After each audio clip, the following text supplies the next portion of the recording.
Verkaufsaufbereitung und Leasingrückgaben sind ein schwieriges Thema. Heute geben wir dir unseren Weg an die Hand. Wenn ein Kunde mit seinem Fahrzeug zu dir kommt, weil er es entweder verkaufen möchte oder es zum Leasing zurückgeht, ist das Verkaufsgespräch meistens besonders tricky. Die meisten Kunden haben sich schon emotional von dem Auto getrennt und natürlich keine Lust, unnötig viel Geld zu bezahlen dafür, dass ein anderer sich darüber freut, am Ende vielleicht sogar das Autohaus, was sich Geld spart.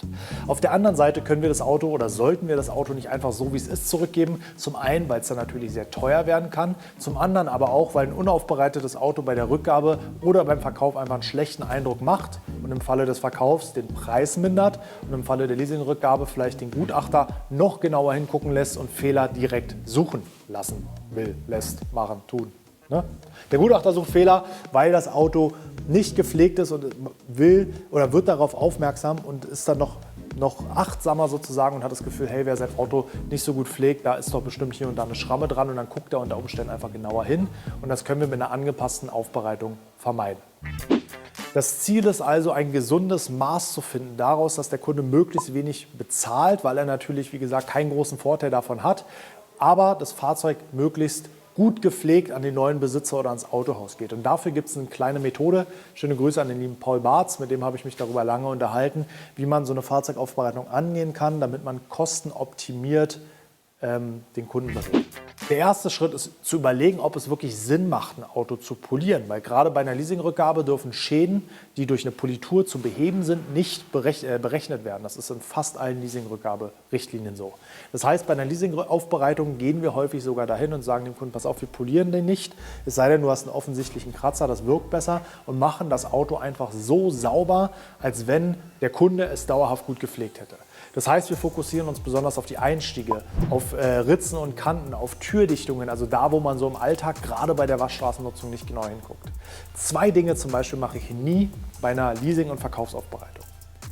Nummer 1. Den Motorraum fasse ich nicht an, außer die Kanten, die noch zum Einstieg, sage ich mal, gehören, die lackiert sind oder Kunststoffabdeckung haben und die Haube von innen, sorge ich dafür, dass keine Kalkflecken dran sind. Ansonsten lasse ich den Motor dreckig, weil ein aufbereiteter Motor, am besten noch mit Motorglanz drüber gehauen, ist immer ein Indiz dafür, dass man nochmal beim Aufbereiter war und auch das könnte ein Warnzeichen für einen Prüfer sein. Ich gucke bei dem Auto lieber nochmal genauer hin.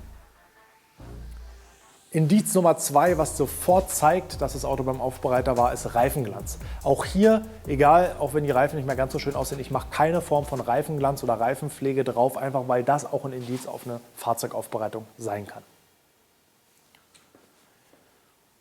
Ist das Auto jetzt sehr zerschossen, also in einem schlechten Lackzustand, weil es 3, 4, 5 Jahre Waschstraße hinter sich hat oder soll verkauft werden, dann empfehle ich dem Kunden tatsächlich eine Politur. Hier arbeite ich aber auch budgetorientiert und dafür kannst du dir das Fahrzeug ähnlich wie beim Waschen in 3 Bereiche einteilen. Wir wollen sie A, B und C nennen. Bereich A sind alle Bereiche, die quasi direkt offenbaren, wie der Lackzustand ist. Also alles, was man im Tageslicht draußen bei Sonne eine direkte Sonneneinstrahlung hat. Das heißt, die liegenden Flächen wie Motorraum, Dach und Heckdeckel und die Oberkanten der Türen und die Oberkanten der Kotflügel. Das sind die A-Bereiche, die man wirklich immer bei dem Auto gut sieht. Und hier sollte wirklich tipptopp gearbeitet werden, so defektfrei wie möglich, weil das sticht als erstes ins Auge. Bereich B ist alles unterhalb der liegenden Sichtflächen, also sagen wir mal ab dem Türgriff bis Kniehöhe. In dem Fall steht das Auto jetzt ein Stück auf der Bühne, also ungefähr bis zur Mitte der Tür. Das sind die Bereiche, die man noch häufig sieht, vielleicht auch wenn man sich hinkniet oder wenn man aus einem gewissen Winkel guckt, weil man Dellen sucht. Dort arbeiten wir vernünftig, aber lassen die Kirche im Dorf. Das heißt, wir werden, wenn das jetzt zerkratzt ist, vielleicht eine Runde Cut fahren, aber auch dann nicht ganz genau gucken, ob da jetzt noch 1 oder 2 Kratzerchen drin sind, weil die Bereiche werden sehr selten von Licht angeleuchtet und auch in den typischen Räumen, wo Autos begutachtet werden, habt ihr meistens nur Licht von oben, sodass an der Seite schon fast gar nichts mehr zu sehen ist.